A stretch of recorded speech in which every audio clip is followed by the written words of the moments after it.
Mine, I have to cut by lot of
Testing 1 2, testing 1 2. Testing 1 2 1 2, testing.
Hello and welcome to Avenger Park for this round 2 NPL Men's Victoria fixture between Avondale and Port Melbourne Sharks.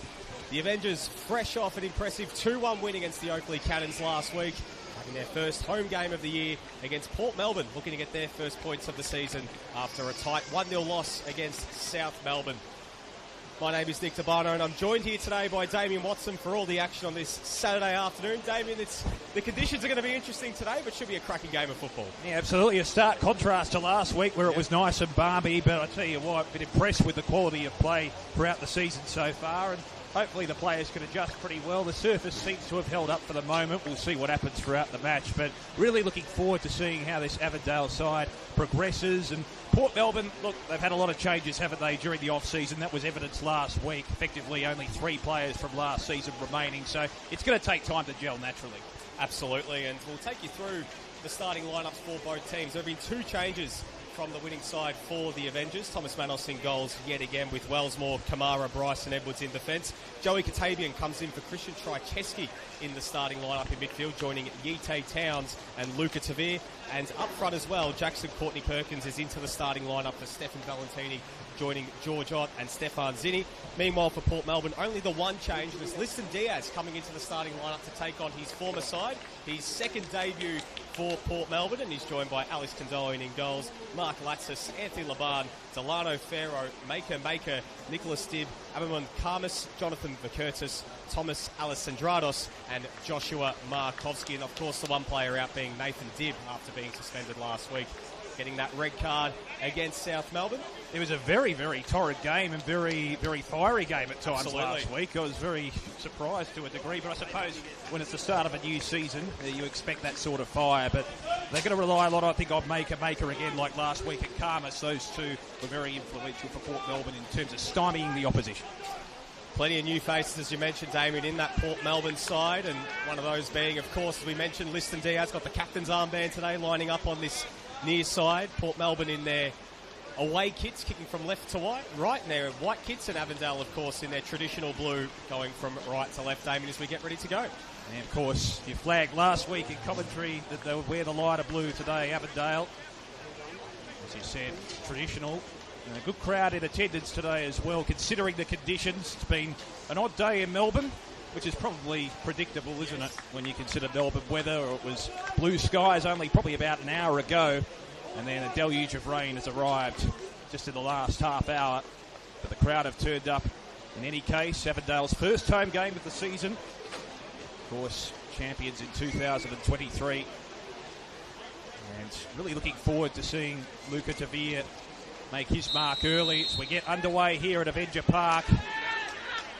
Melbourne with the early possession. Edwards, who was very good last week with the header there, was certainly instrumental in defence, no question about that.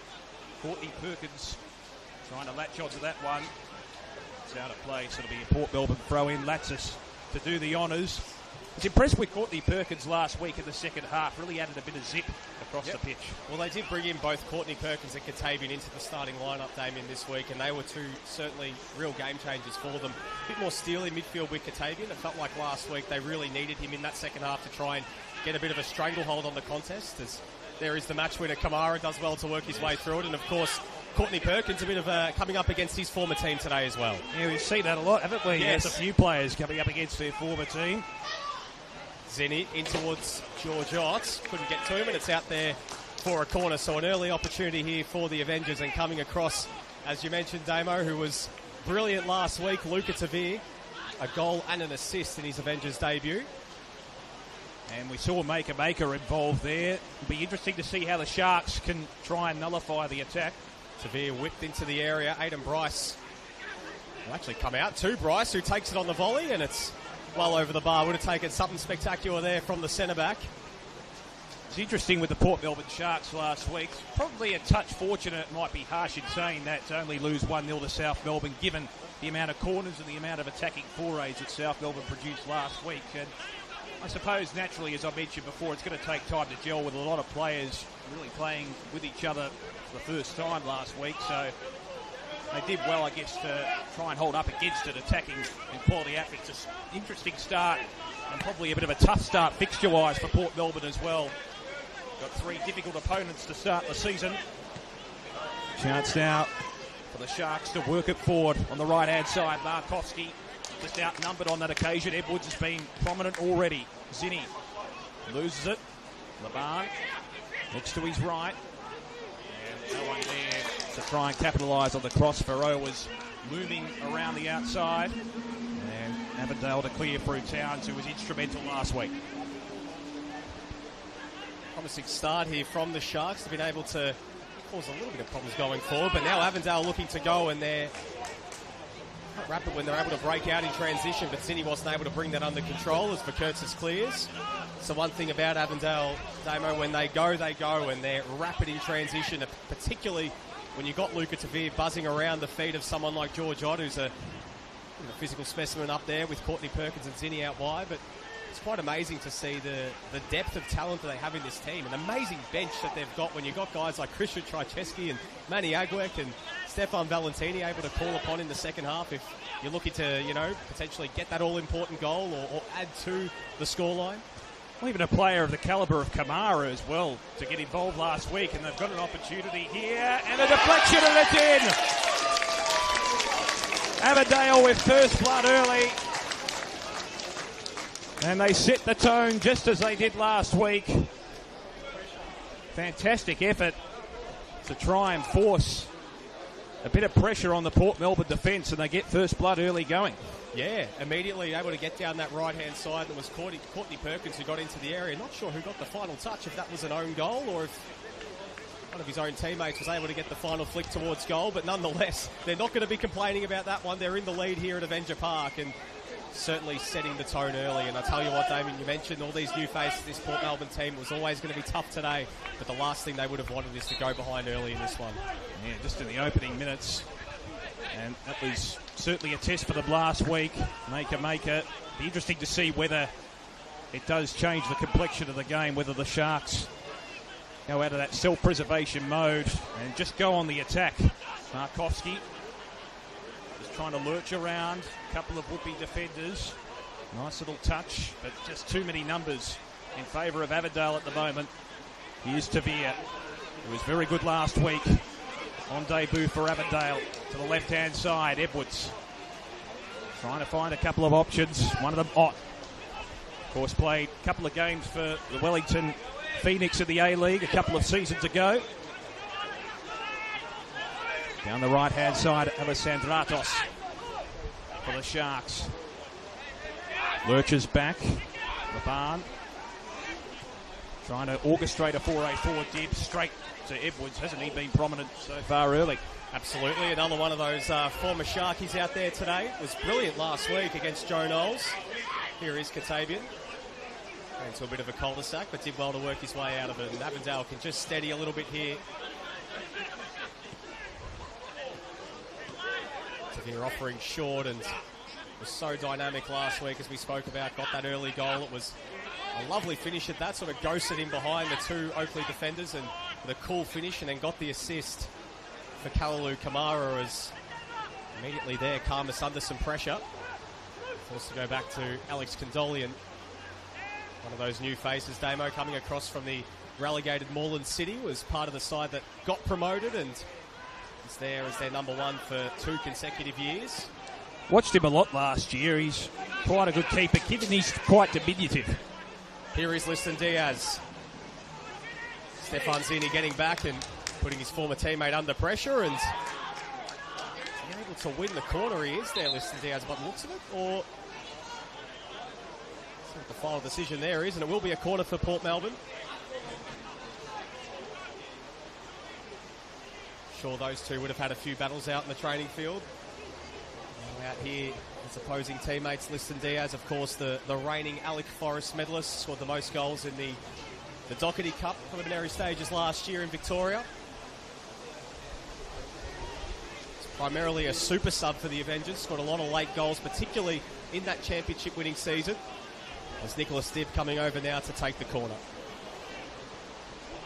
Floated into the area and it was flicked towards the back post, and I think it was Markovski who got ahead to it. Danger signs still for this Avondale defence, and despite being behind, Port Melbourne, when they've been able to get forward and get those balls into the area, they can certainly cause problems. Important they show a bit of conviction as well. Saw how Avondale were very, very aggressive early on the attack last week against Oakley. It was a very intense start. Obviously, probably when we got to around that 30-minute mark last week, it started to peter out, and then both teams had a second win. It's fair to say, as falling to the ground, George Ott. A bit of byplay there between the referee and Nicholas Dibb. It's going to be an Avondale ball here, just forward of halfway. We see the man who was the decider last week, Kamara, that beautiful header, divoting into the turf, and enough power to get it past the goalkeeper very late in the piece against Oakley to win Avondale the game. We spoke about that depth. I mean, it was only his 3rd goal in Avondale colours. And yet the fact that he can wander forward and provide a scoring avenue shows the depth of this Avondale side. Sydney just attracting a bit of attention. And interestingly enough, I think he's changed the hairstyle, hasn't he, Kamara? He had a bit of blonde tips or something, or last the week, peroxide, and he's just gone with the straight and narrow this week. Had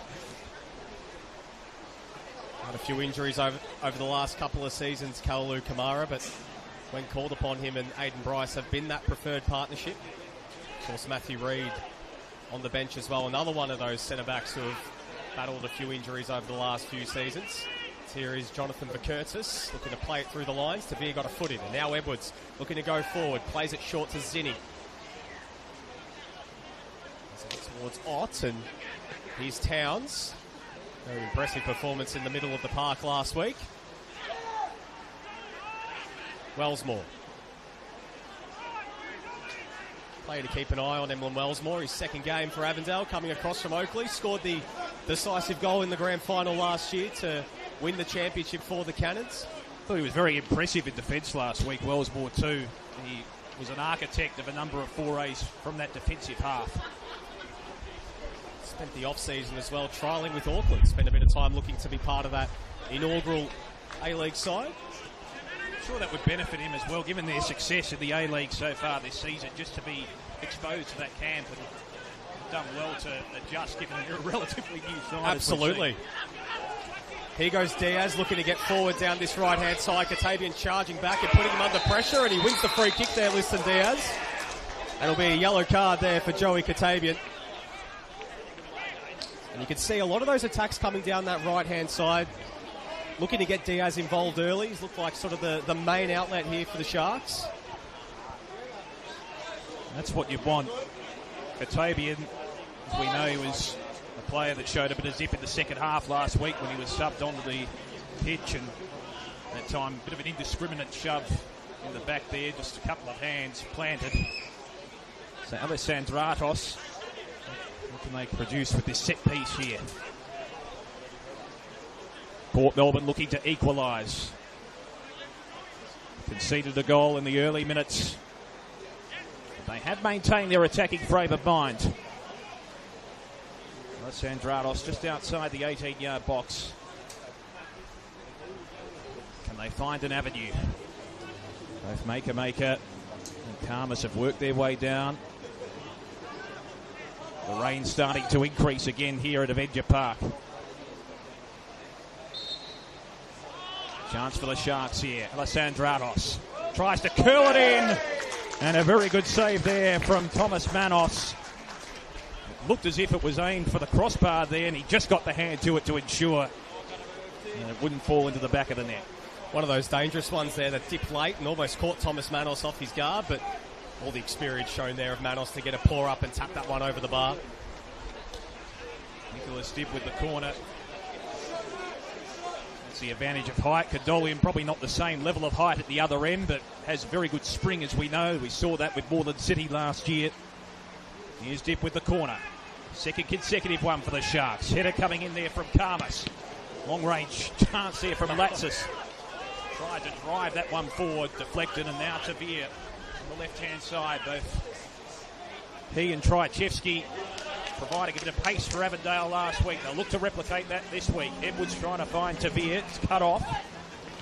Sharks just maintaining possession the last couple of minutes. Here is Markovski playing it out wide towards Diaz. Strong challenge there from Aidan Bryce. Timed that perfectly. It's been a good spell here from Port Melbourne over the last few minutes, and coming forward is Jonathan Vakurtis coming across from Pascoe Vale. Spent a few years down in VPL 1 and VPL 2, but back in NPL Victoria. It's been a long time waiting for the former Joey, who represented Australia at the highest level at the Under-17 World Cup around 10 years ago now.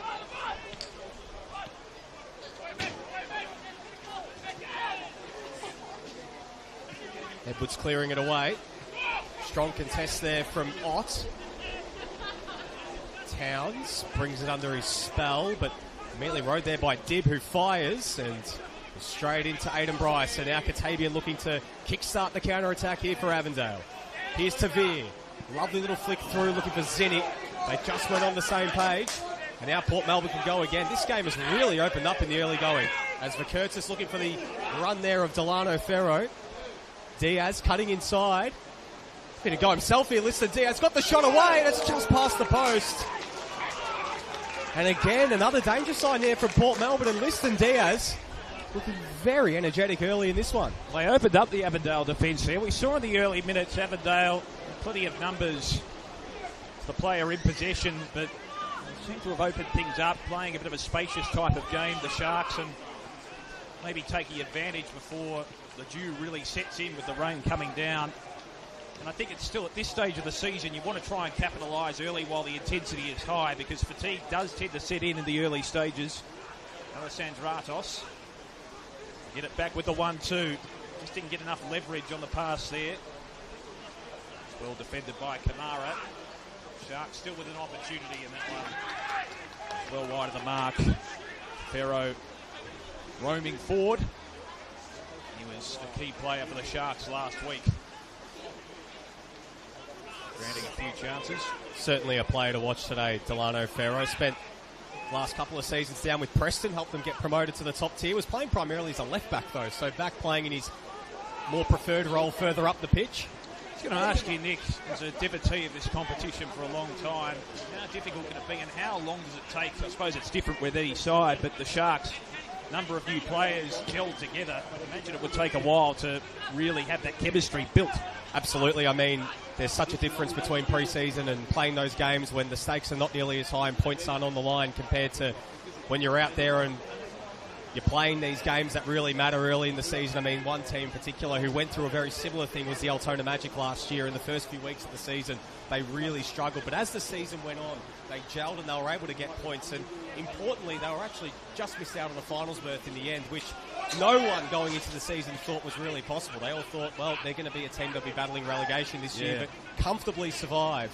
And you do wonder, you know, someone with all the knowledge of John Markovsky on that sideline, someone who can come in and really steady the ship. And he's been a very good coach. Talking about Altona, he got them to the finals 2 years ago as well, where no one saw that one coming too. So not to say that he'll be able to replicate that with Port Melbourne, but then again, anything can happen in this competition.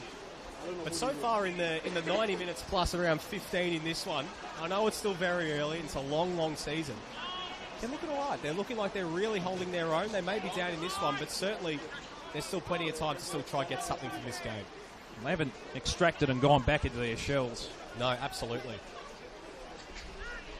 Probably worth mentioning, last time these two sides met in the final round, the home and away fixtures last year, it was a 4-0 win to Avondale. So they'll be looking to try and reverse that or arrest that.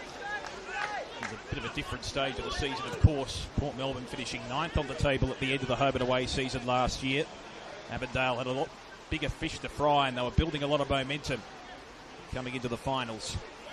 Here's Kamara, just backward of halfway. The big man Bryce Edwards been a good focal point, particularly on that left-hand side, right in front of our camera position. Kamara trying to drive that one forward. Impressed with Edwards so far as the sun comes out in typical Melbourne fashion, only a few moments after there was a deluge of rain. Chance now for Zinni for Avondale. Attempts to work his way through traffic. Trying to find an open channel. Retract back. Bryce again. This is Towns. Aidan Bryce, player who's physically imposing. No question about that. Was integral in defence last week for Avondale. Got Edwards again on the left-hand side. He's just trying to build things up. Spoke about Kamara before, Nick. It's a great presence of mind last week to work his way forward at a crucial time and provide that scoring opportunity. Chance, speaking of opportunities for the Sharks now. Curtis just hanging his head back. And chance now for Avondale to build up again through Kamara. So around 17 and a half minutes played here at Avenger Park. Avondale in the lead. Goal to the good. But Port Melbourne certainly right in this contest. They've been quite impressive in the early going.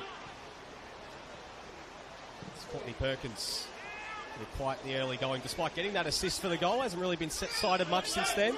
Here is Bryce.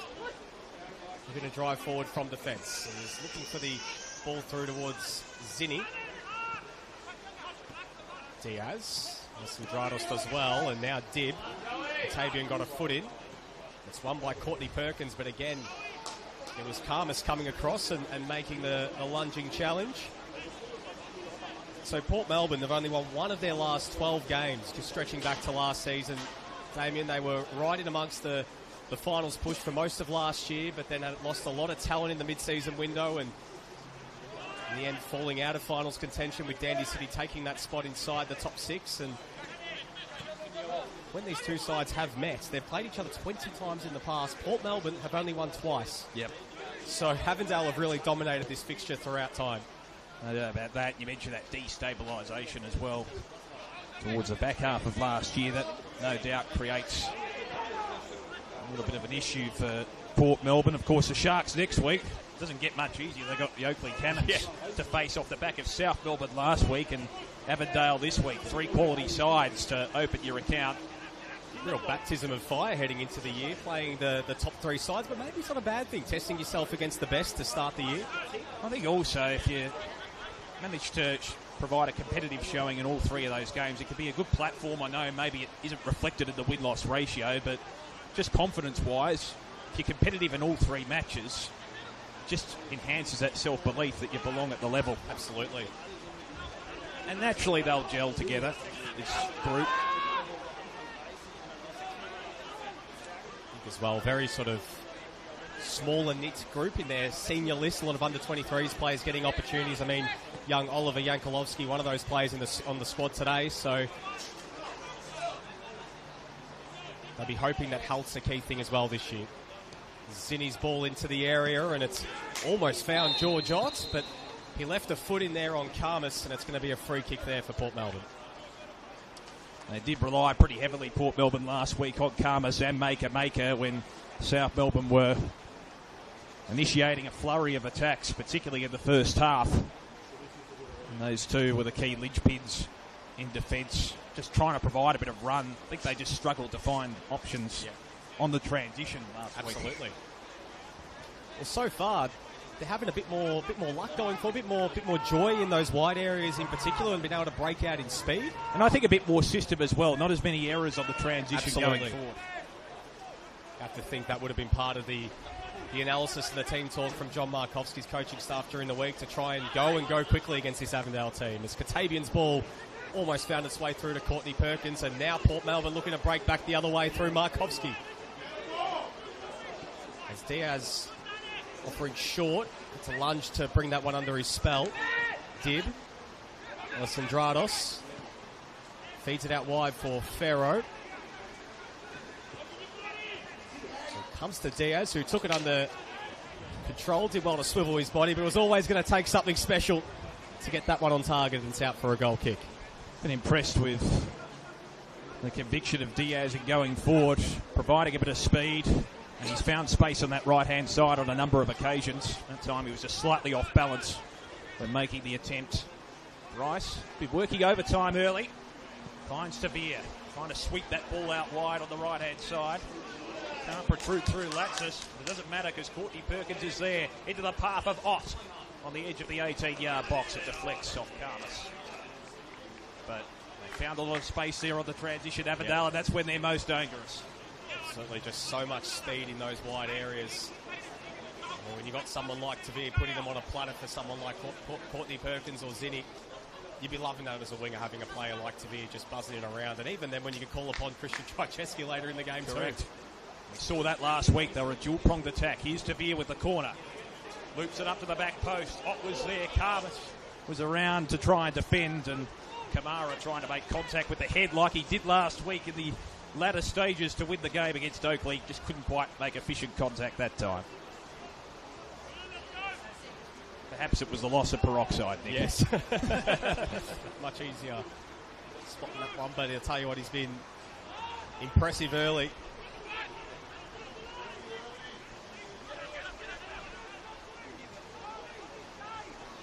What do you make of Condolian? Sorry to interject. That's all good. From a goalkeeping standpoint, a player who really had to absorb a lot of pressure last year for Moreland. I think he's still relatively young in his early 20s. That augurs well for his career going forward, I think, in that he's still got a lot of scope for development and improvement. He's probably going to face some similar tests this year, but maybe having that season with Moreland where he did have to absorb a lot of pressure, that will help him going forward because you become acclimatised, don't you? Well, 21 years of age, Alex Condolian, he's really had, talking about baptism of fire in the top tier, his last two seasons playing for Moreland City, a team that really struggled. You know, they were able to survive in 2023. Last year, you know, the points were really hard to come by, especially early in the season. And look, you know what? He really held his ground because, you know, if it wasn't for him in a lot of those games, those scorelines could have been a lot higher, and there were a lot of sort of slender results early in the season. And despite his he's not the tallest of goalkeepers, he's sort of the shorter end, but as you mentioned, his spring, his reflexes are really good. He's certainly a player to watch in the years ahead, and I think, you know, he's got a great sort of centre-back partnership ahead of him in McCurr and Karmas, who are able to, you know, keep things tight in defence and, you know, provide a good shield. So he'd be hoping to hopefully not be facing the same amount of barrage this season, but you know what, I think it served him well. Great experience playing at this level. And there were a couple of occasions last year, particularly I remember when South Melbourne were in their pomp last year. Yeah. There were a number of saves he had to try and replicate, and a number of occasions throughout the entirety of a match. Just that constant pressure coming forward, and he was able to absorb it pretty well against a pretty classy outfit. I remember the two times they played against South Melbourne. Absolutely. Quite tight games at that as well, and he lost by a goal. On both occasions, I think from memory. It was a bit of a stark contrast as well. I think early in the season they lost 1-0, and then far more scoring the second time round. So Edwards with the throw in. Ott trying to claim that he was held. Referee letting it go. And deflects off Alessandratos, who was in the right spot to try and clear. And now on the counter-attack, the Port Melbourne Sharks can work it forward. Here's Markovski. He's been instrumental in the middle so far. We'll touch out wide, Diaz. Room it forward, a bit of a sweeping ball. Here's Alessandratos, confronted by Wellsmore. Pretty good effort from Wellsmore, considering he was outnumbered, just to apply a bit of defensive pressure there for Avondale. Again, as we've spoken about in the early going, when they've been able to break in speed and in transition, Port Melbourne, both teams really, but particularly Port Melbourne's best outlets, when they're able to get the ball quickly, playing those diagonal balls, getting the ball to the likes of Diaz or Ferro in those wide areas. They've got a lot of speed. Both sides have been patient as well. You're right, it's been a relatively attacking, free-flowing game, but they've been patient in terms of their build-up, waiting to pull the trigger at the right moment. Tavir does well to ride the challenge and wins it back off George Ott, just ricocheted off his stomach, and he's still looking to break forward. Here's Edwards in short supply on the left-hand side, puts it in towards the back post, and Courtney Perkins just had to get a touch on it, and he let it run, and it's out for the goal kick. Well, it's one of those situations, look, you can't be too critical, but maybe just for a split second there was a slight bit of indecision there, but I suppose it's a lot easier from up here to make that judgment. A bit of hesitation inside the box, maybe a voice in the back of his mind there. I don't think he could calling, saying leave it to me or something. I'm not too sure. I don't think he could quite believe he had as much space as he did. Yeah. So Condolium try and repel here for Port Melbourne. Spoken about his capabilities, still a youngster in the grand scheme of things. A shove there from Kamara may have been accentuated. The referee with a bit of a late whistle there, as writhing around on the turf is Markovski. Bit of a family affair with dad John and son Joshua. It's an interesting dynamic, isn't it? We've seen it could go either way in various sports. Primary example, I suppose, in Australian sport is the gaze combination in basketball. It can go the other way, can't it? But I think if you establish that healthy relationship and respect, the players understand that there is a bit of an equal faring treatment. Absolutely. It doesn't necessarily matter, but it can be hard to try and exude that in a team environment, can't it? Absolutely, and I mean, the other one of John's sons, Jonas, who of course in his last coaching foray at Altona Magic, he was able to get the best out of Jonas. He went on to win the Golden Boot, went on to win Player of the Year, get a contract in the A-League for Brisbane Roar. And correct. I mean, Josh as well had a really solid season that last time around in NPL Victoria. He spent some time in the State Leagues last season before coming back and reuniting with his dad. Here's Courtney Perkins. A challenge there by Mark Latsis. One of the only players sticking around from the 2024 iteration of the Port Melbourne Sharks, along with McCurr and Amon Karmas. Pretty good players at that as well.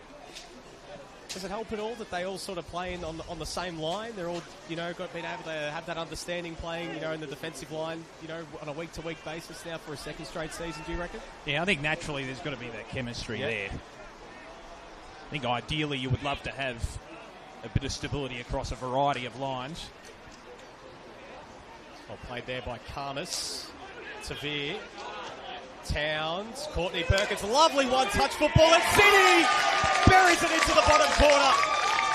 Champagne football from the Avengers. And Stefan Zinni has his first of the new season. And Avondale double their lead just before the half-hour mark.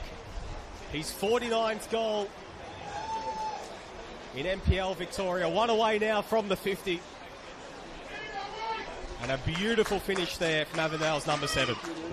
Well, he spoke about how crucial he would be earlier on in the contest. He was very good, particularly mid-season when he had that flurry of goal-scoring contributions for Avondale.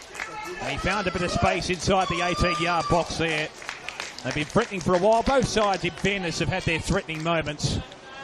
But really, it was a difficult task for Condolian A couple of players in space for Avondale and Zinni taking full advantage. So much class in that final third, and that was such a cool finish with the goalkeeper out rushing.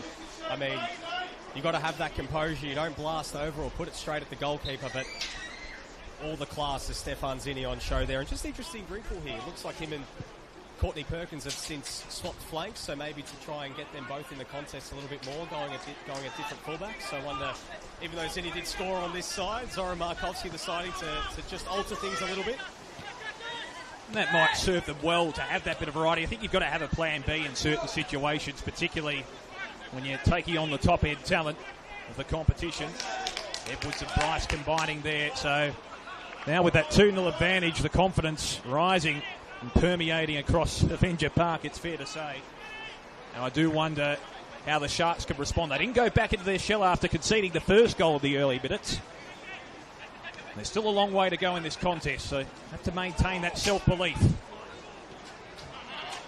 Tabian. The difficult thing, Dave, I'm sorry to interrupt, but I mean the difficult thing is when you're down 1-0, you have a lot of promising forays forward, you're starting to put Avondale under pressure, and you concede like that is actually being able to just steady things. It's the classic cliche of it's only a goal to difference, or it's still 0-0, guys. Don't worry too much about the scoreboard. But conceding a goal like that with under 15 minutes before half-time, I wonder if, that would be weighing on their minds just a little bit too. We have seen in certain situations how a game can change, though, and they've just got to maintain that self-belief. It's almost ingrained in Australian football off the back of that Australia v Iran World Cup qualifier from 1997. Sorry to bring it up, but 2-0 can be the most dangerous scoreline. Ferro trying to work it into the area. Bounce was a little bit of an awkward height there for Diaz. Got his head to it, but not really enough leverage. And easy pickings for Manos.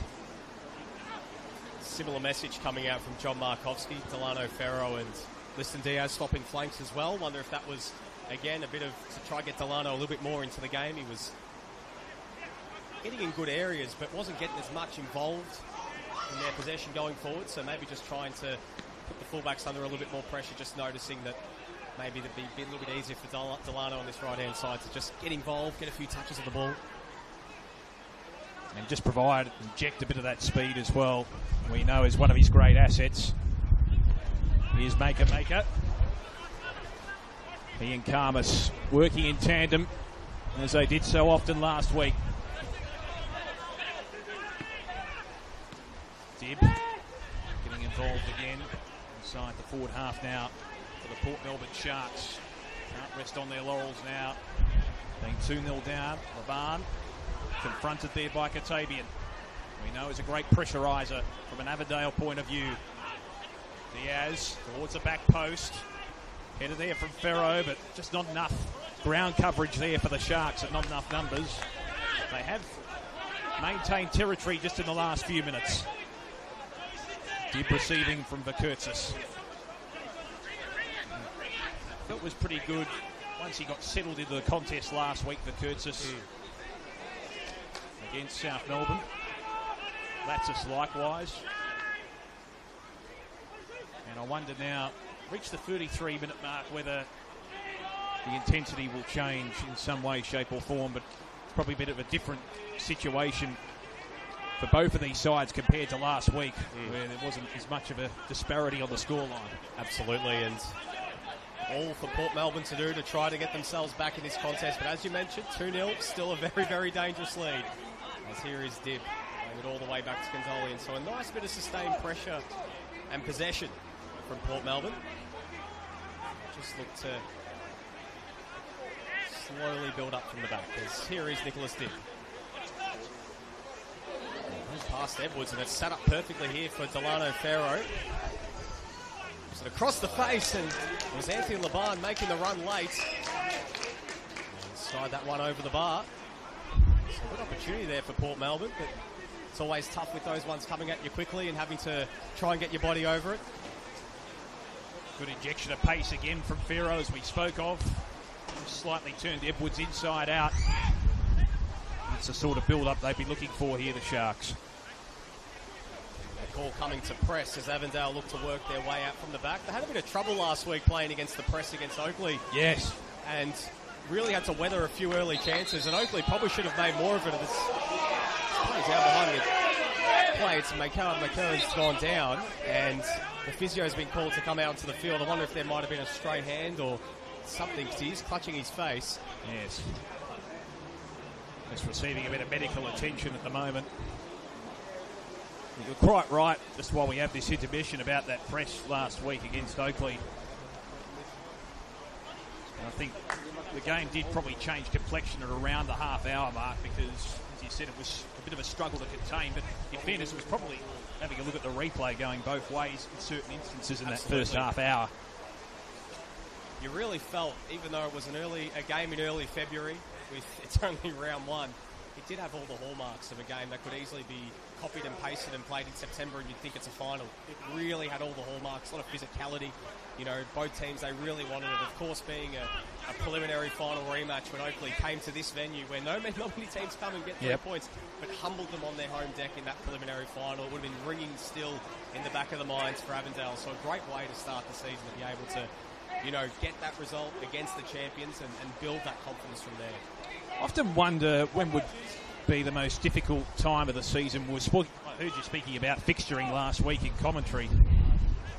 When would be the most difficult time of the season from a mental point of view for the players, given you got the warmer weather in the early part of the season, and then towards the back end in September, it's almost as if it changes in the middle of the year when you have that cold weather, and the fatigue might start to set in there as well. It's an interesting type of management, because you are game hardened in the middle of the year, but sometimes just the logjam nature of the fixture, week after week after week, it can be hard to maintain that intensity too. And the other thing is as well, when cup football starts too, and you've got to potentially have midweek fixtures, and you're trying to find the balance between, you know, rotating your squad, not wanting to rotate too much, because of course the cup is still a big caveat you want to get through, because there's a chance to play in the Australia Cup as well. And we've seen in the past that some teams, they really struggle with that logjam. Other teams thrive. Like, look at what Oakley have done in that. So we'll leave that for just a moment. Scatavian finds Georgiot! And it's just past the post. And the big Kiwi starting to get involved. Did well to bring it under his control and just flashing it wide of the post. It's a salient point you make about the control that he produced there, just to make sure that he had enough time, a quick motion to have a shot. But it was that first touch, that level of control from the big man, which can be a little bit difficult given his imposing physical presence. Probably easier said than done in that situation when you don't have the same amount of pace as a number of other players. But he is deceptively quick. It's interesting, isn't it? You speak about New Zealand football, probably in an element, Nick, where they're thriving more so than I can ever remember. I know Shane Smeltz had that great period as well. He was probably the forefront that transcended New Zealand football, but at the moment with Chris Wood in the Premier League, starring for Nottingham Forest, and Auckland's with their great performances so far in their inaugural A-League season, I can't remember a more prosperous time for New Zealand. This is shaping up as a little bit of a, I don't want to go too early, you don't want to put the jinx on, a bit of a golden era for New Zealand football. I think also the added bonus of the expanded World Cup next year as well, meaning that Oceania gets an automatic place in the World Cup, opens up the chance for them to return to the world stage. You know, they have a lot more players playing overseas, 2 teams down the A-League, and not even just the way that Auckland are playing, but the ground style around their team, the big crowds that they're getting out at Go Media Stadium, and Wellington as well last year having a really solid season. Of course, they made it all the way to the semis, not having as much success this year, but still it feels like the good vibes are there around New Zealand football and some of the players that are coming through. And there is no one bigger than Chris Wood right now in Kiwi football right now. He's certainly thriving on the national stage and helping Nottingham to that unlikely run in the Premier League right now. Absolutely. Ott himself played a couple of games for Wellington Phoenix going back to 2022 and played significantly through their pathway system. Here's a chance now for Avondale. Zeddy, who scored a goal only a few minutes ago. Too much leverage on that pass. He couldn't quite keep it in the perimeter. But you see that variety from an attacking point of view that Avondale have. We spoke about their depth, but it's probably a case not only with pace but with size as well. got Tavir and Trajewski providing that pace on either side of the pitch, but also you've got that tall timber as well. It's the perfect mix of ingredients. The incredible thing is as well, this is a team that still have a few key absentees. I mean, when you look at the likes of Sian Cuba, Yusuf Ahmed and Blake Carpenter, who you could argue that they are potentially walk-up starters most often than not. But they're going to have their work cut out for them when they come back because, you know, the form of George Ott up top, you know, Yui Ahmed's been sort of one of the main players up front for many years, but Ott's really been very solid in that number 9 role. You know, Daniel Edwards at left back sort of has solidified himself as a starting left back for them, and Sian Cuba has got to displace this man here, Jackson Courtney Perkins, who is looking the goods early in this game as he finds Luca Tavir. The run comes from Zinni. It's a cut inside, but it's well defended here by Laban.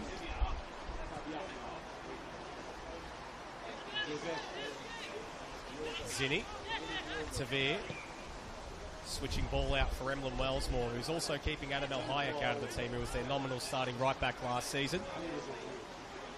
Towns, Katabian. It's finding Zinni. Players lining up in the middle. Here's Towns. Tavir looking to feed it through to Edwards. Beautiful football again here, looking for Ott. It's cleared away, but it only finds Tavir. Got it out from underneath him. His shot was blocked by his own teammate in George Ott. His opposing figure couldn't get out of the way in time, and Avondale able to lock it in their half. Well, that time the Sharks cavalry arrived in defence just to ensure there were enough numbers there to stymie any sort of attack. And on both occasions in which Avondale have scored, probably just enough latitude and probably too much latitude for some of their attacking stars. Edwards, Tavir, combining with Edwards on the left-hand side, trying to protrude through the open channel. There's a deflection there. Throw in for Edwards. This is Towns. Bryce has been prominent, certainly in the last 20 minutes. From a strategic point of view, Kamara get it back here inside the defensive half for Avondale. He's also been quite prominent. Well done from Ott. Nice touch while also trying to contain his opponent right behind him. Tavir outnumbered, maintains possession. Good little touch from Tavir, trying to find Ott. Still Tavir. That time the weight of numbers proving too costly. Here's a chance now for Avondale through Wellsmore. Nice touch inboard. Towns at the edge of the 18-yard box. Retracts back to Edwards. He's got Zinni on his inside. Uses him now. Zinni from long range. Bit of a deflection there. See Karmas and Maker in defence. The Port Melbourne Sharks will be integral, as we said. Here's Katabian. In the middle of the pitch. Tell you what's one of the great career transformations for Joey Katabian. Remember him as a young player being a goal machine at this level, playing for Melbourne Victory's youth team. Of course, was part of the Melbourne Victory senior side, and as well a goal machine for FC Bulleen Lions. And now he came to Avondale's number 9, but has almost reinvented himself completely as a deep-lying defensive midfielder, and he's been fantastic in that role as well.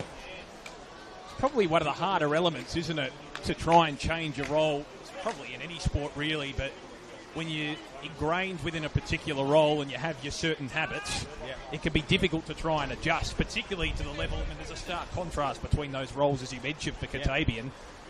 And I think that's a mark of a true team player, isn't it, when you can change your role and change your habits pretty quickly.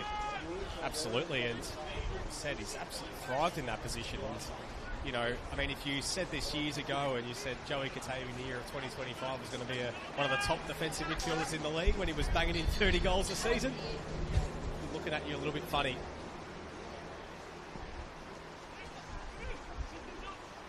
Certainly causing an impact in this one. In the starting 11 today after coming off the bench last week.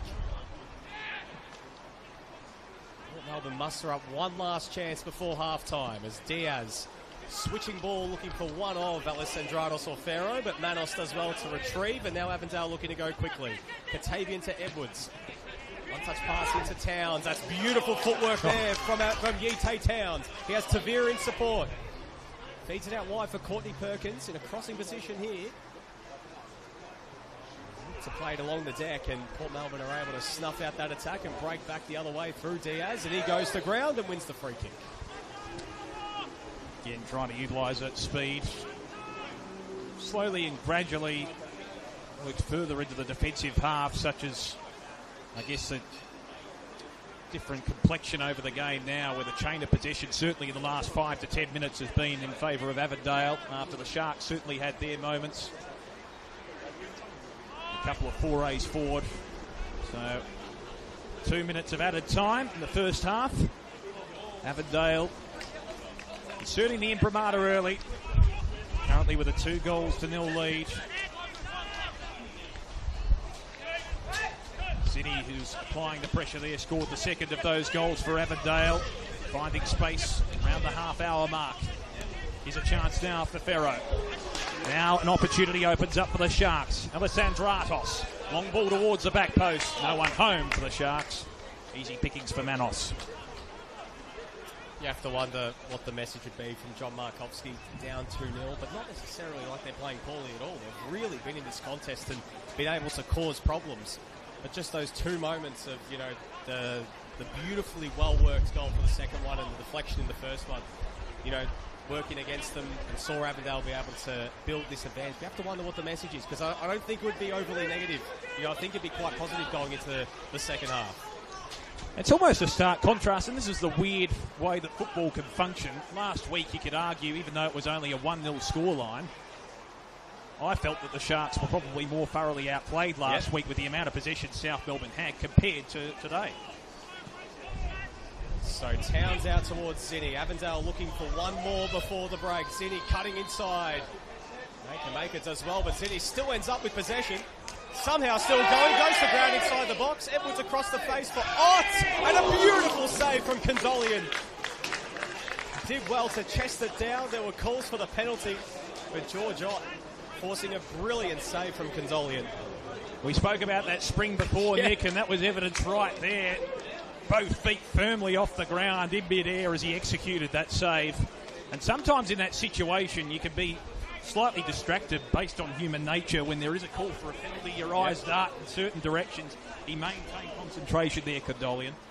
Tavir to the area, and it's Ott again getting his head to it.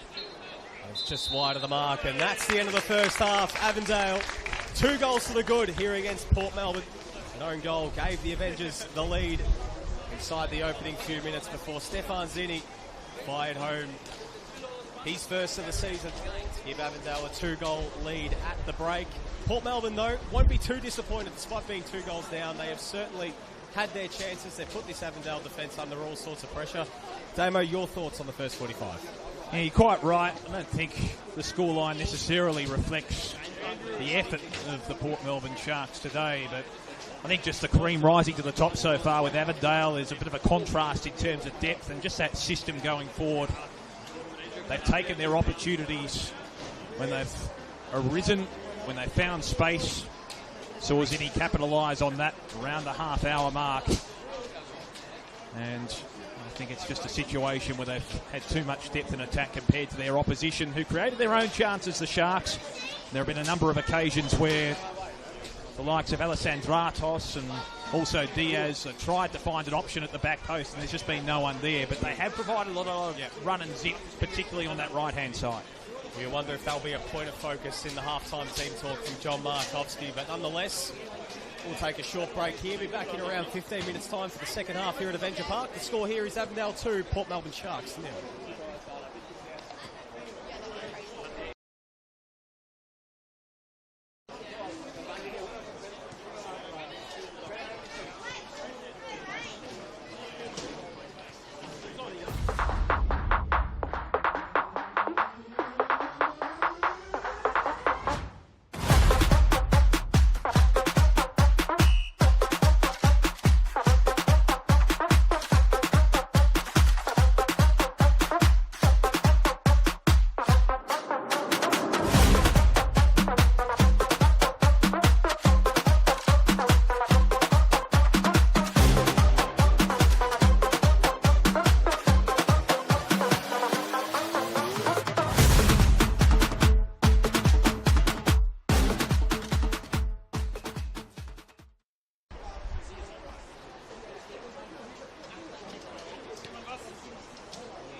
guck dich an, wer jetzt so weit gleich.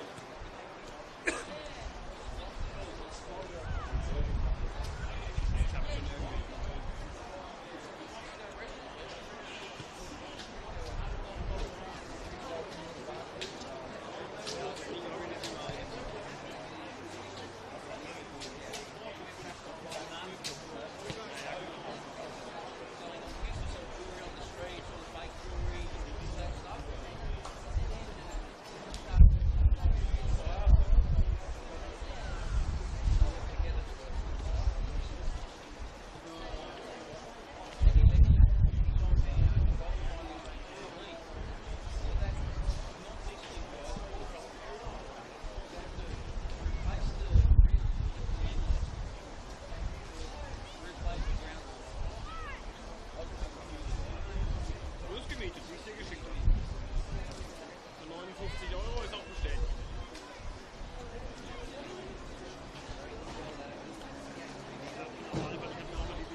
Können wir das Auto zurückgeben. Denn hier sind ja eine eklatante Verspätung drin.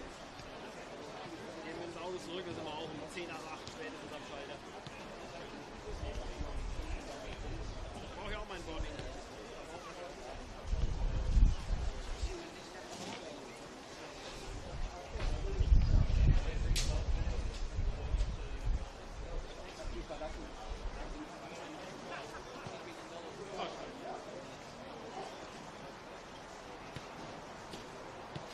Was spricht der Kollege? Da haben wir über seine Welt. Der war bei der Welt. Nein.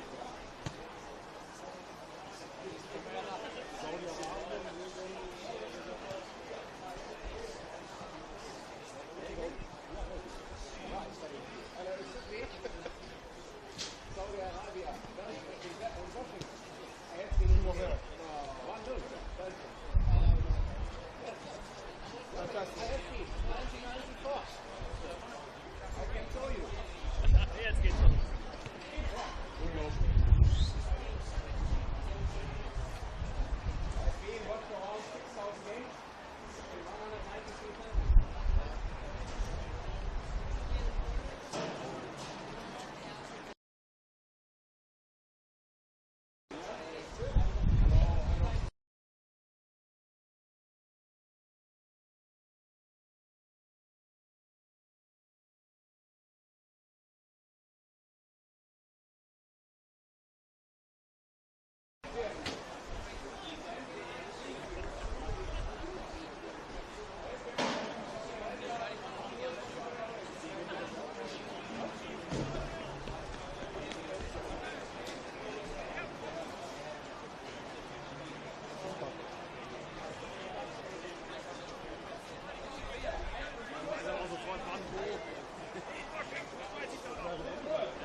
Welcome back to Avenger Park for this round 2 NPL Men's Victoria fixture.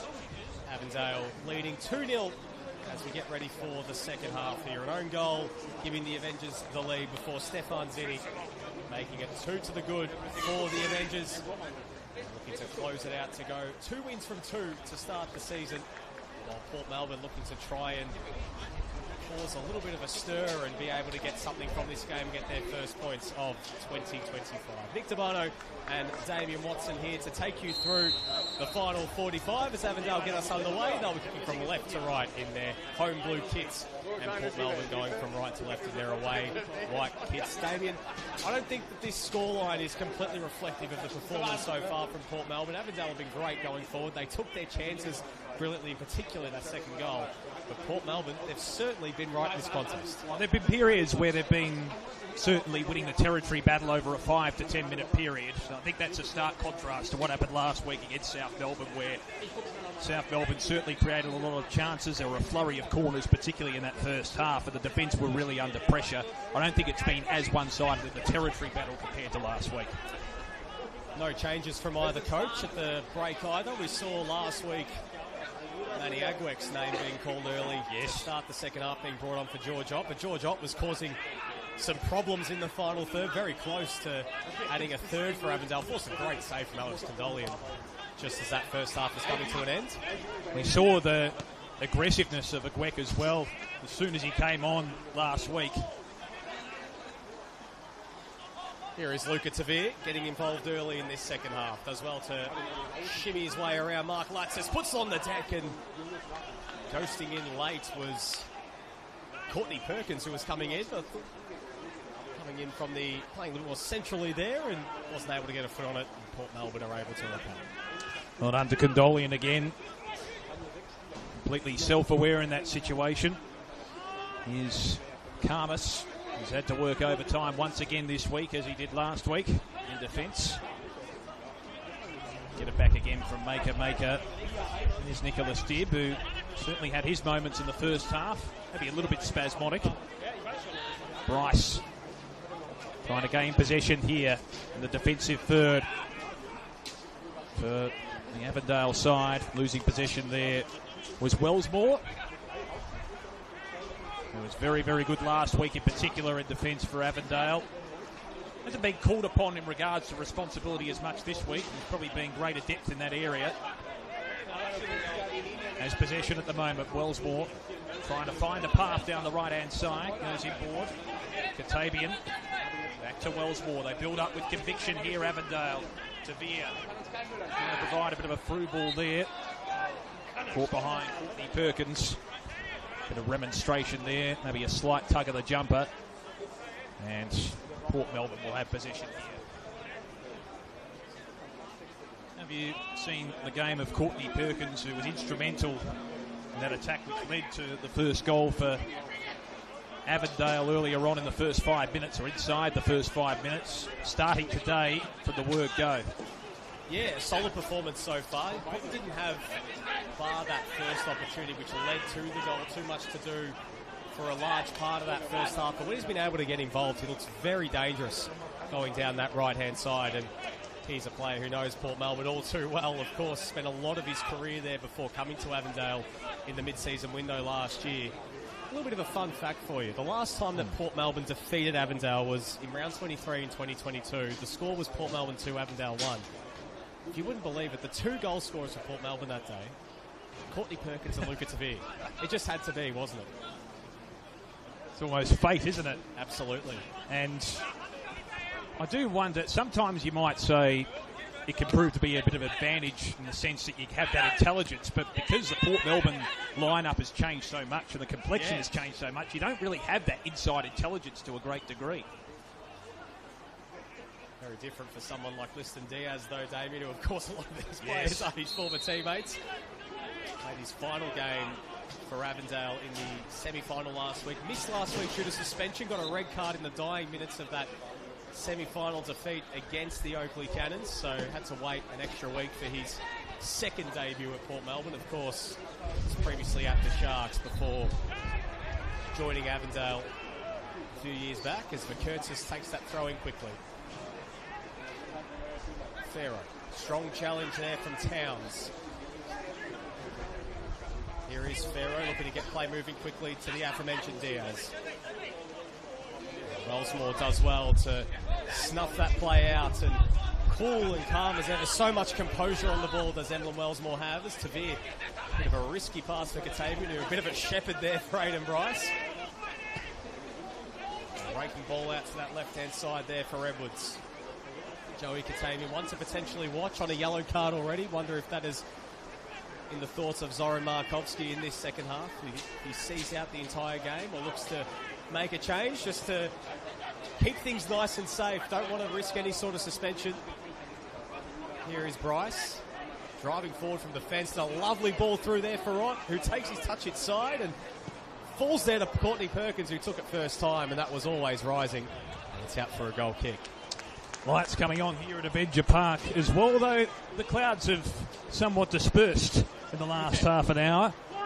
You wouldn't think this is a February afternoon, would you? It feels more like a day smack bang in the middle of May or June. Well, it's been a bit odd this week in Melbourne. We had days where it was in the high 30s throughout the week. I know in Adelaide, of course, neighbouring city if you like, had 2 days of 41 degrees, but this is probably the first wintry taste we've had for the calendar year in Melbourne, I would say. Absolutely, and we'll have another taste of that one tomorrow too. Yeah. And then back to the 30s next weekend. So Really is classic Melbourne. Of course, last night as well, in those 4 games, really had to battle the conditions. It was blustery, it was wet in a lot of those contests. Heard you guys, we have a brief intermission here. I heard you guys speak last week in commentary about the swathe of Friday night fixtures that we have this year. Absolutely, a lot of teams playing Friday night footy early in the piece. We had some really dramatic contests last night as well. Of course, Green Gully and Oakley are 1-1. We had Preston rescue a point late against Andy City, 2-2 in that one. Heidelberg winners against Melbourne Victory, 1-0. We'll leave that for just a sec as Delano Ferro is now inside the box. He goes to ground, and it's a penalty here to Port Melbourne. So potentially an avenue back into the game here for the visitors. And Delano Ferro, who we spoke about early, can cause some problems in the final third, winning the penalty there. And an opportunity here for the Sharks. Edwards just hanging his head back in somewhat disbelief. Contact there drawn. And a big opportunity for the Sharks. Well, if they can capitalise here through the agency of Diaz, it does change the complexion of the game, because they did show moments where they won the territory battle for about 5 to 10 minutes of the first half. Of course, against his former side, Liston Diaz assumes responsibility of the spot kick. Referee Lockie Keevers just getting things in order. The captain for Port Melbourne looking to get his side back into the contest. Scored plenty of goals at this end of the ground in Avondale blue. Steps up and buries it into the corner. Liston Diaz with pure conviction gets the scoreline back to 2-1. And Damien, we have a game on our hands here in the second half. Well, we did mention in Australian footballing vernacular that 2-0 can be the most dangerous scoreline in a match.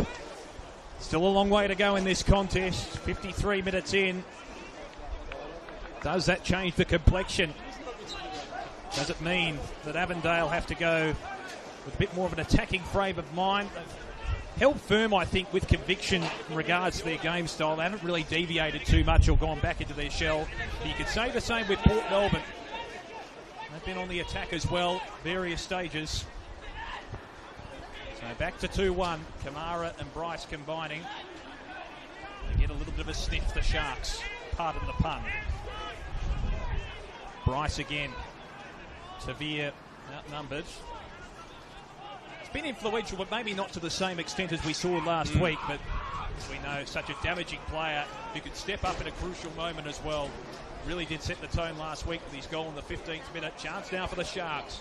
Alessandratos, who has been somewhat of a linchpin, a focal point. Various stages when the Sharks have made a foray forward. It'll be an Avondale ball here. Edwards, I guess, was the offending player in that previous passage. It's led to the penalty for the Sharks. Must say, though, for the most part, he's been a pretty good player for Avondale today. Certainly set the tone early on the right-hand side for Avondale. Here's a chance for Towns. Can they respond here? Courtney Perkins on the edge of the 18-yard box. The cross was certainly there, but just over the head of Ferro. Maybe it was a fraction late on the scene. But certainly the right idea. The Curtis with the throw-in for the Sharks. Have to wonder if either coach will look at their bench. Zinni it was, or rather, I should say. All good. Both teams yet to make a substitution yet this game. Play by Maker. Calls for the free kick, go unrewarded. Advantages the call from Lockie Keevers as Karma sends it forward towards the goal scorer Diaz. And throw in here for Port Melbourne. Port Melbourne on the bench. Backup goalkeeper Luka Romic. Number 9, Aidan Brown. Alec Bechvanovsky, Nikita Sisimil, Daniel Serra and Oliver Yankolovsky. Aidan Brown and Alec Bechvanovsky, some attacking talent on the bench. And Bechvanovsky, a famous surname in Victorian football circles. Of course, the son of Sasha Bechvanovsky, who was a 4-time Golden Boot winner here in Victoria. So plenty of pedigree in that surname. Scored 1 goal for Port Melbourne last season. Ball fed through there from Latsis. Diaz goes to the ground inside the box, and they're hoping for a second penalty there, but the arms are up from Kamara saying nothing to see here, and Avondale can repel. Very quick to put the arms up as well. Here's Zinni driving through the left-hand side. Bit of an aggressive charge there. Zitty going to ground. Coming in late on the scene there for Kurtzis for the Sharks.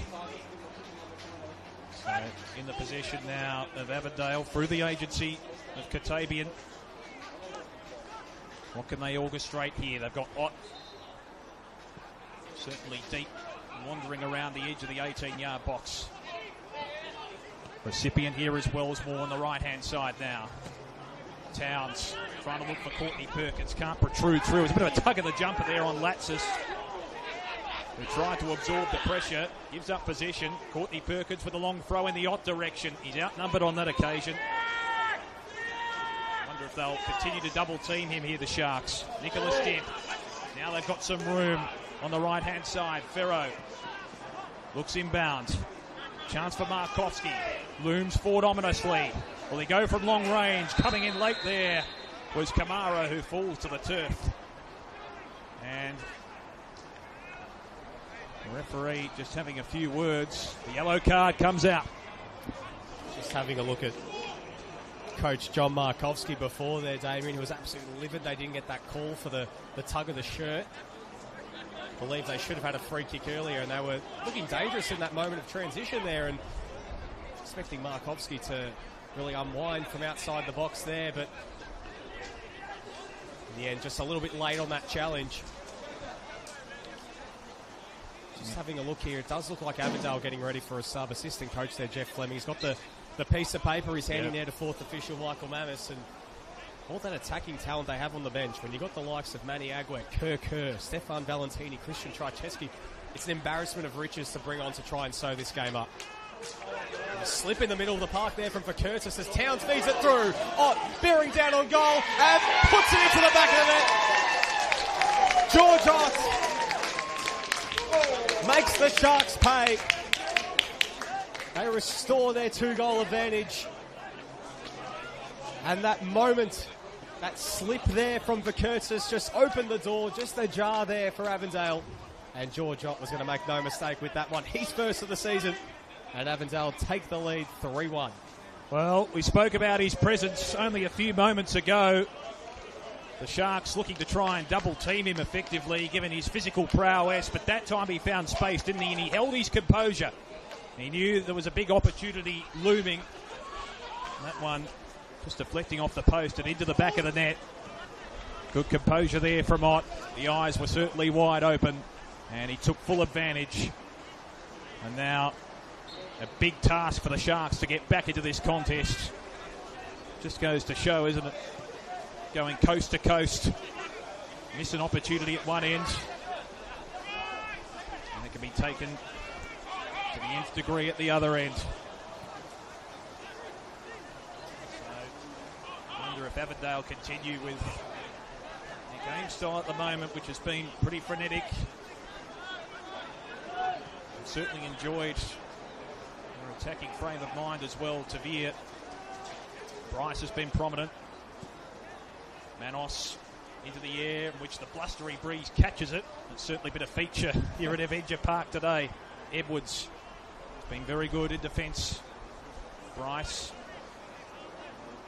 See Ott trying to loom up the park here. Karmas. And now Latsis. He's got an option out wide. Diaz in space. Wait for the traffic to pass by. Maybe a little bit lackadaisical on that occasion. Be an Avondale ball through the agency of Wellsmore. And we can see a couple of looming substitutes. Well, it is going to be Kerr coming on here for Stefan Zinnik. The goal scorer took his goal brilliantly to make it 2-0 just before half-time. And Stefan Valentini is as well going to be coming on here for Jackson Courtney Perkins. So the two starting wingers off. And an embarrassment of riches coming on the field. It's when you're able to call upon Stefan Valentini and Kerr.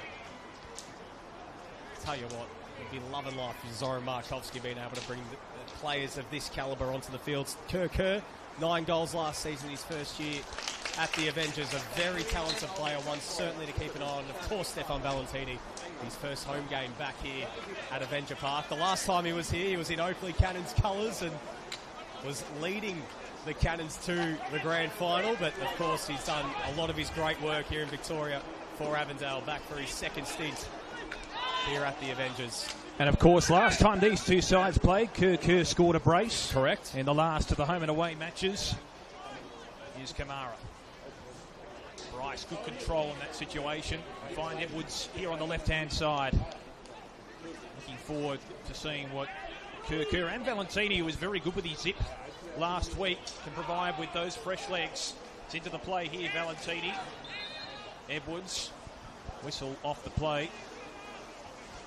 Yeah, really impressed with Valentini last week. I know, listening to the commentary, you were as well, Nick. A player, particularly with fresh legs, can be very damaging.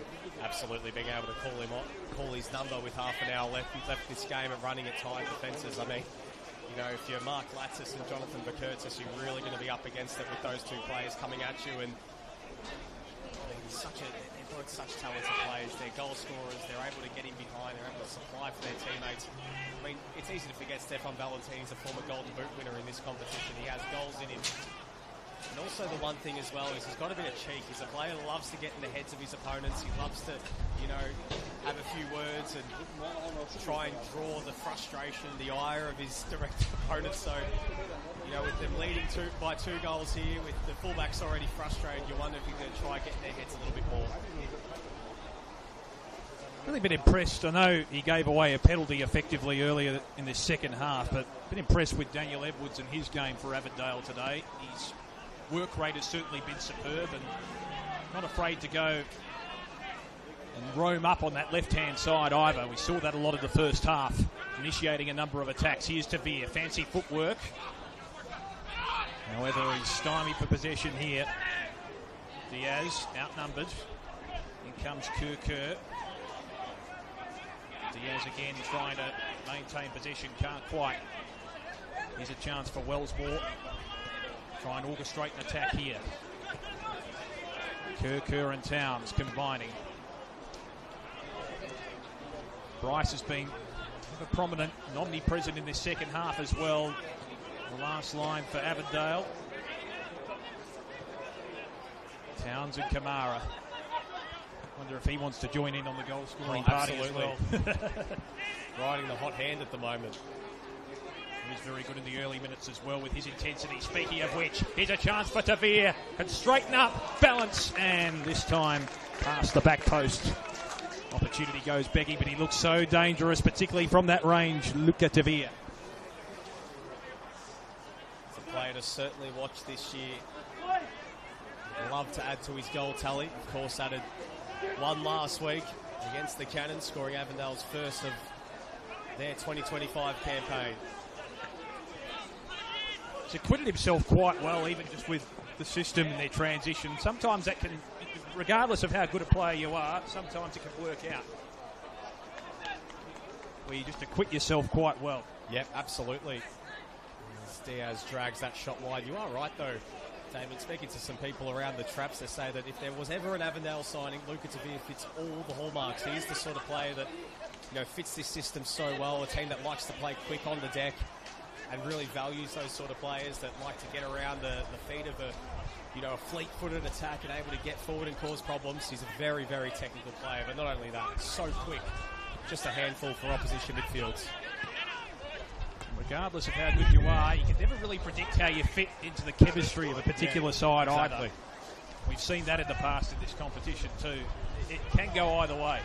Well, last year, of course, was at Green Gully, and he didn't have the season he would have hoped. He had a great stint at Port Melbourne before that. We saw the best of Luca Tavir, but last year just wasn't able to replicate that. You know, throughout the entirety of the year at Green Gully, of course, they really struggled for chemistry, for cohesion, keeping bodies on the park, and as well just getting results. But here, being at Avondale, you know, he's fit in like a glove so far. No doubt about that. Looming ball for Laban. Again, Avondale just too many numbers. Here's Kerr trying to receive there from the pass from Katabian. Another chance for the throw in here. In fact, in the possession of Wellsmore. Just a few words here, the referee inserting a bit of an imprimatur and a bit of look of exasperation on the face of Mark Latsis as well. A bit of a warning to the bench. Meantime, Wellsmore with the throw in. Here's Tavir. Just those deft little touches, certainly a feature of his game. He retracts back, conceding ground. Manos, Bryce, and now Kamara. Cloud cover starting to increase once again here at Avenger Park. Wouldn't be surprised if we get a deluge and then we get sunshine in the space of about 10 minutes, Nick. Absolutely. This game has had all sorts of conditions already. Here is Valentini. And going the way of Port Melbourne. Of course, for Avondale up next, a trip up to Summers Street to take on Melbourne Knights. Always a fiery fixture between those two teams before welcoming Melbourne Victory here to Avenger Park, and then St Albans away, and then the big one against Preston, who of course they always bring a cavalcade of fans. And a turnover there from Condolian. Tavir winning it back, looking to get that ball into the area, and it's intercepted there by Nicholas Dibb. Interested to see how the Sharks finish off this game, because I know Mikolas scored for South Melbourne in the first half last week, but they looked a little bit fatigued, and I suppose that's understandable in the last 15 minutes in particular last week. First hit out of the year, I suppose. And of course being down to 10 as well last week, which correct, didn't help with that Nathan Dibb red card. So being able to finish with 11 as well certainly helps us. It does look like we're getting some activity on the bench as well, Damien. And with Dibb, that happened, in the first half an hour, effectively, when there was a bit of a tussle between the two sides. Haven't seen the same level of aggression today between the two teams. It's been played in a pretty good spirit so far. Chance now for Ross. It's already on the score sheet today for Avondale. Valentini trying to loop his way around. Good touch there from the Curtis to try and nullify that attack, and now the Sharks on the counter-attack themselves. Dibb combining here with Diaz. Well confronted. It's the class and composure of Wellsmore on show there. Towns falls to ground. Laban. Now an opportunity for Ferro on the right-hand side. And the Sharks muster here out of the mire. They trail 3-1.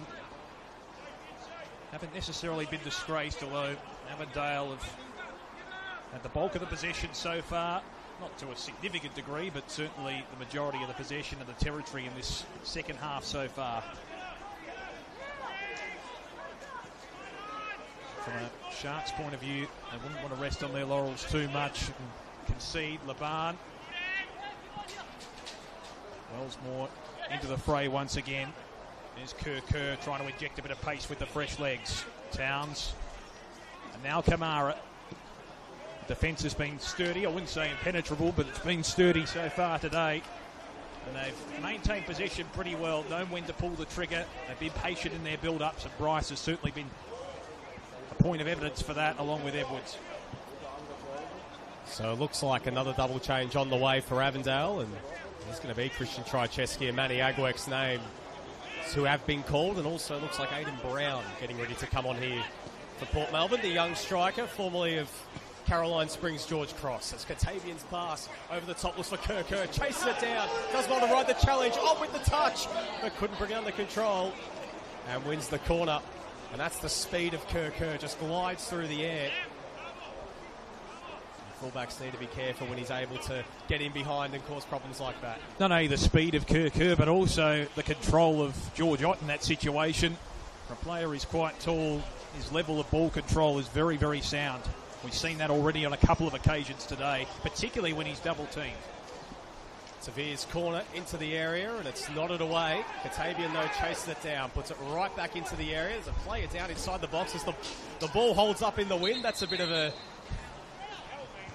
example of how blustery the conditions are here as referee Lockie Keever stops play. Yeah, Karmas down behind the play. We are going to get those substitutions now, Damo. It looks like it is going to be Joshua Markovski coming off here and replaced by the youngster Aidan Brown, the 19-year-old, coming on here for the final 20 minutes.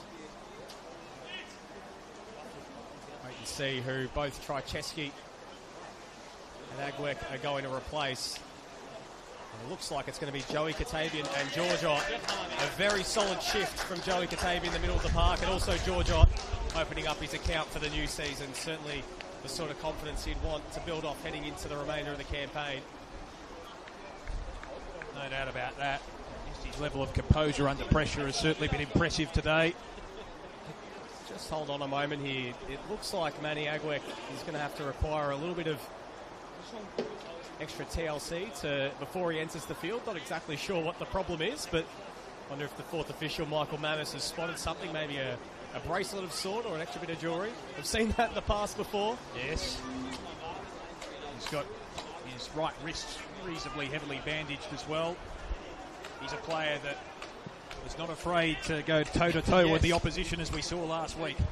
Diaz takes it on the half volley, and that's straight into the car park and almost through the window of one of the cars there just behind the goals. It's the danger of parking just behind the goal there. Yes, it's like taking an insurance risk, isn't it? You ever seen that in your time? You've covered a lot of NPL matches. There's been a few near misses. I always, whenever I park at certain venues, always make sure to never park directly behind the goals, because you never know what you're coming back to. As the ball over the top, and Manny Agwek here with an instant impact is in behind, and a brilliant challenge there from Karmas to deny Agwek what would have probably been the sealer there.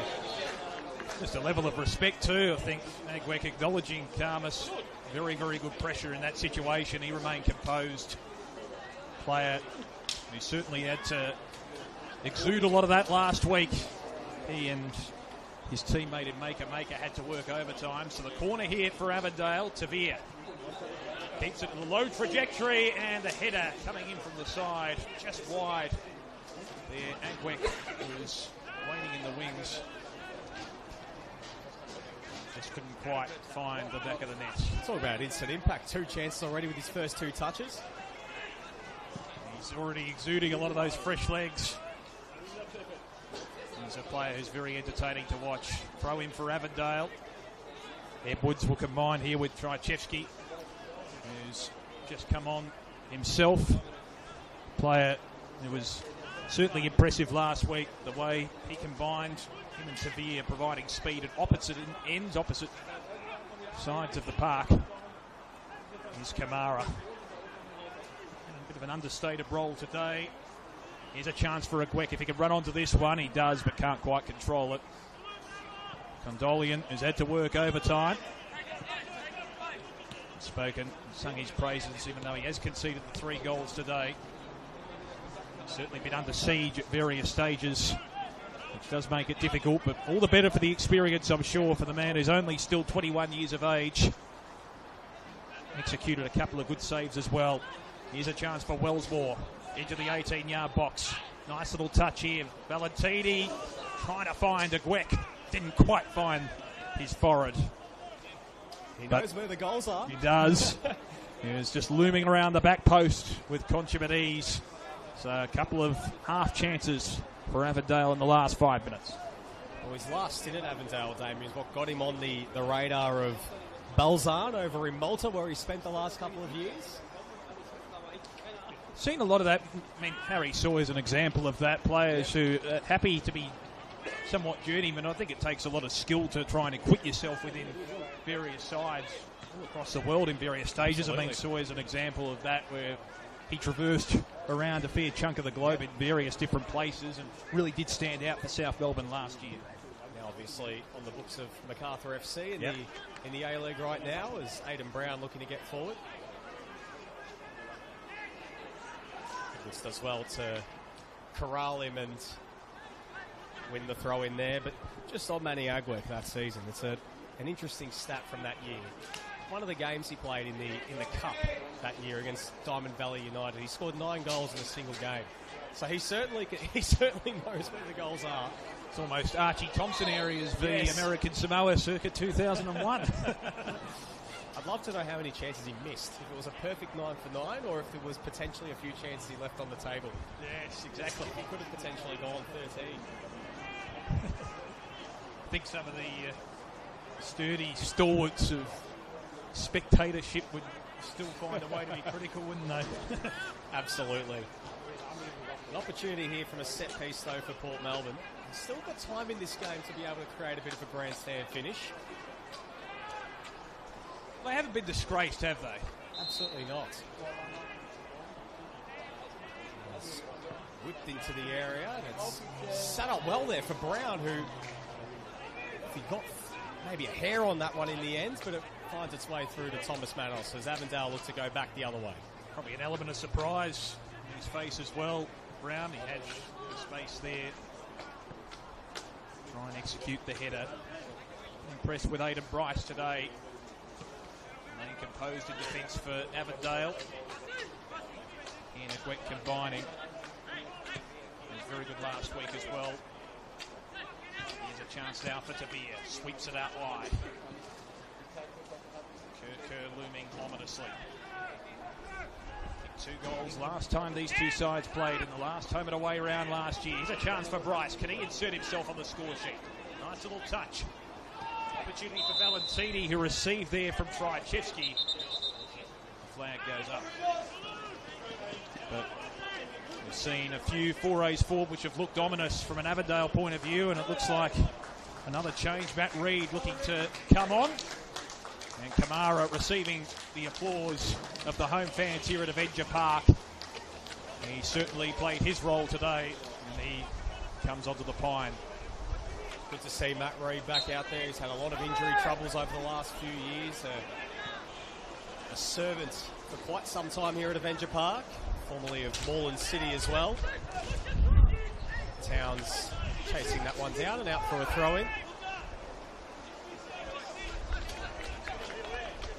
So just looking to solidify things defensively here, Avondale, and take no risks as they hold on to their second win of the season. They do hang on. Of course, there is still 2 more games this round. They'll be the only team with 2 wins from 2 to start the season. Of course, we had those 4 games last night. Altona hosting St Albans later tonight, and then the big one on Monday between South Melbourne and Melbourne Knights at Lakeside Stadium. I wonder what sort of crowd we'll get for that encounter. Hopefully a good one, because it is Monday night football and standalone fixture. That's right. A nice turnout there, as it is going to be a substitution here for Port Melbourne. It's going to be Nikita Sismil coming on here for Thomas Alessandranos. A few bright moments for Alessandranos, but just not really able to create too many big opportunities for himself. And it will be Sismil who comes on for his Port Melbourne debut. Signed from Springvale White Eagles in State League 1, well, now in VPL 2, but part of that promotion-winning side last year. What can they do from the corner? The Sharks have battled manfully. Probably lost a bit of control in the last 5 to 10 minutes. Valentini waiting at the back post to defend here for Avondale, and follows up with a good bit of pace. Injecting his fresh legs on the contest. He'll follow up here, receiving from Towns, and now into the path of Agwek. Can he put the cream on the cake? Follows up with Kerr, who dabs it in. There's the sauce on the sausage for Avondale. But the offside flag has gone up just in the last moment. Well, they were looking ominous there with the build-up, starting with Valentini. And they're denied on that occasion. Oh, so unlucky. It was a brilliant 2v1 there, Damo. They did brilliant to break forward, and such a cool finish there from Kerr. And here he is again getting involved. He'd be hoping to get off the mark. So unlucky not being able to add the 4th there for the Avengers. Both him and Manny Agwek both have had goals disallowed in back-to-back weeks. Yes. And they linked up brilliantly there on that one, as Valentini looking to make his way through a sea of players. Trychevsky fires on his left, and Condolian did well to get down and make the stop. Spoke about his spring earlier in the game, Condolian. He's also very good low to the ground. The versatility, nice dive there. So approaching the 80-minute mark. I get the sense, as gallant as Port Melbourne have been at various stages of this contest, the last 5 to 10 minutes, Avondale have really created a number of half chances. And they've probably had the bulk of the possession as well. I think it's one of those classic, risk trying to get back to 3-3, but risk potentially losing 5-1. Correct. Which I don't necessarily oppose. I guess the philosophies are different depending on which way you go, which way you favour. Do you favour self-preservation in that type of situation? Towns. Nice little back flick there from Wellsmore. He's been very good today once again. Good opening account to his season in defence. Here's Kerr. Finds the option in Trychevsky just outside the 18-yard box. Loops it up towards the back post. The Curtis there defending valiantly for Port Melbourne. Towns out wide for Edwards. Been pretty versatile today. Low to Agwek. Nice little back flick. Chance for Tavir. Still Tavir. Tries to find space. Confronted. Back to Kerr. Strikes on his left foot. Good block there coming from Dib. And they are able to repel with the heart in the mouth there for the Sharks. Bit of a half-hearted appeal coming from our left in the grandstand as well for a penalty too. I don't think they had too many supporters though. More very, very hopeful in that moment. Here's Labard. Whipped in by Sismill. It's out for a corner. So what can Port Melbourne do here when they've been up against it in this second half, in these last few minutes? You know, Avondale have really mounted the pressure, but when they've gone forward, they've looked dangerous. Able to get that goal through Liston Diaz, as Delano Ferro looks like he's succumbed to a little bit of cramp in these final few moments. Well, we saw that a lot last week, which is understandable in the opening weekend of the fixtures. A couple of players did cramp up in the various matches, and I suppose when you're coming off a pre-season, it is understandable, but you do wonder if the tired legs are starting to show.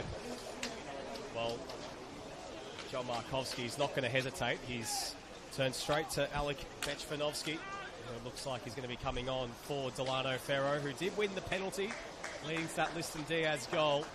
Now an opportunity for the youngster, Alec Bechvanovsky, of course, a very famous surname in Victorian football circles, looking to try and inspire a bit of a late fight back. Former Melbourne City youth and at Pascoe Vale as well. Of course, his dad, Sash, a four-time Golden Boot winner here in Victoria. The ball flowed into the area, and Maker was waiting for it at the back post, and Thomas Manos did well to get his hands on it before the ball went out for a corner, and just rubbing on his head there. Thomas Manos just potentially looking to take off a few extra seconds. There was an element of risk there going off his line, but seemed to have control and a good reading of where the ball was going to drop. Been impressed with Wellsmore today. Nice direct pass there to Agwek, who loses control, just trying to find Valentini with the late touch. So the Sharks now with possession. Saw Karmas just before on the ground. He seems to have recovered. Errant pass. Just a sea of defenders for Avondale. One of those, Bryce. Combining with Reed, who's just come onto the park. Wellsmore, prominent as always, down the left-hand side. Valentini injected a lot of pace since coming on. Tries to feign the pass, feeds it back. Emlyn Wellsmore just running out of room, curses to himself in the process. Latsis with the throw in, trying to inject something for the Sharks. Bechvanovsky, turnover again. Here's Valentini with some space. Looming ominously here for Avondale. Valentini, nice little pass at Gwick, couldn't quite make contact. Tavir with the follow-up. It ricochets into the air. Kodolian off his line. Still a chance for Avondale, but the numbers reign supreme with the Sharks once again. Avondale creating a couple of half chances. And Bechvanovsky will feed it back, and the Sharks supporters can breathe again. Tell you what, Manny Agwek, that goal, it's just, it's almost there every single time. He's getting closer and closer, and it was a bit of a fresh area, a missed time on that one, but nonetheless, he's getting himself in those positions, and that first goal of the season cannot be far. True to form, the weather changing hands again. Yes. The clouds are looming ominously. I think that downpour that we spoke about a little bit earlier, I think it could be coming at any moment. So Maker playing it through to Bechvanovsky. Feeds it out wide. Diaz in a crossing position, looking to go through a few of those Avondale players. He went to ground, but no free kick. Towns.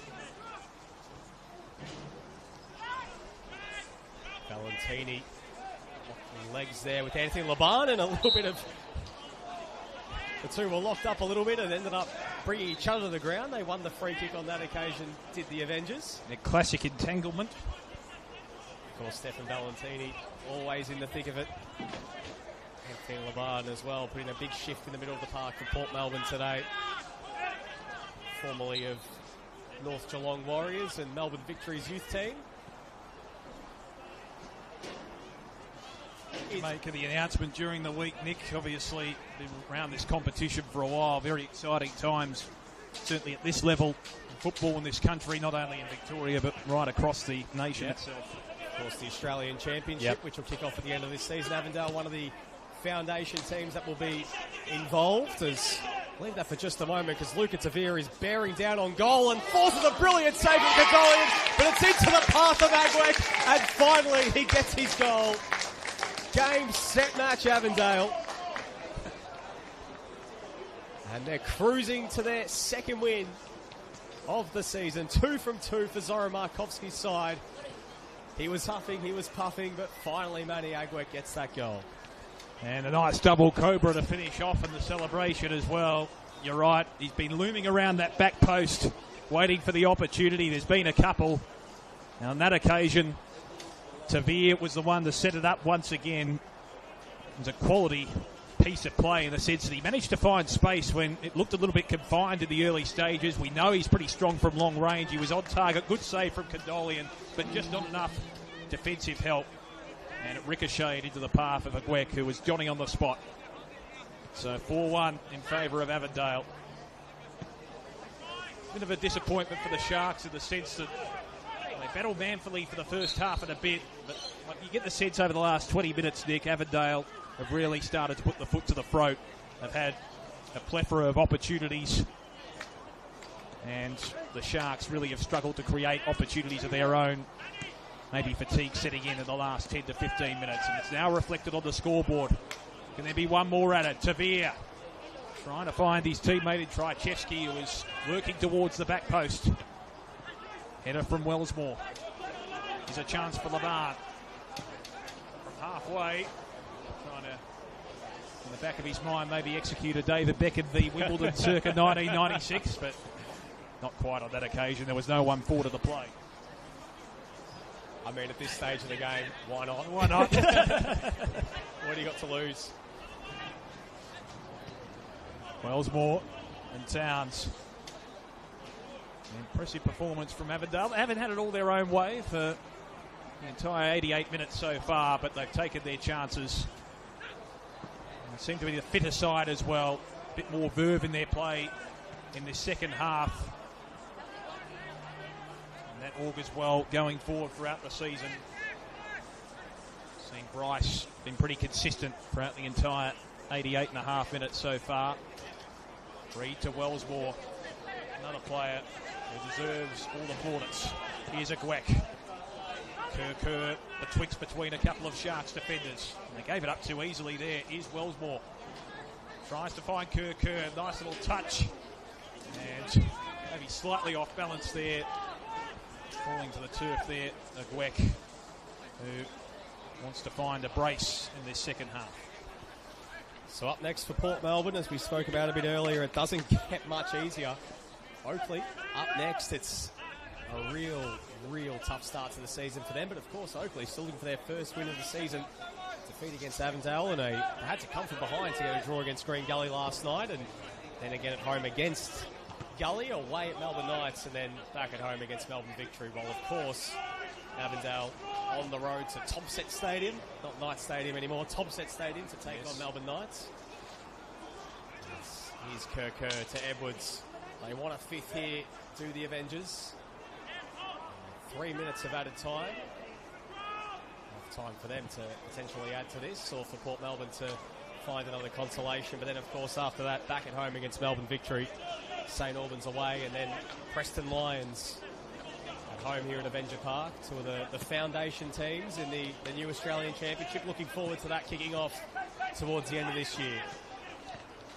Well, can the Sharks drag something out of the mire here? Latsis, Diaz, the end of the 18-yard box, with a deflection back towards Bryce, and again, valiant in defence. This Avondale lineup, Wellsmore exemplifying that.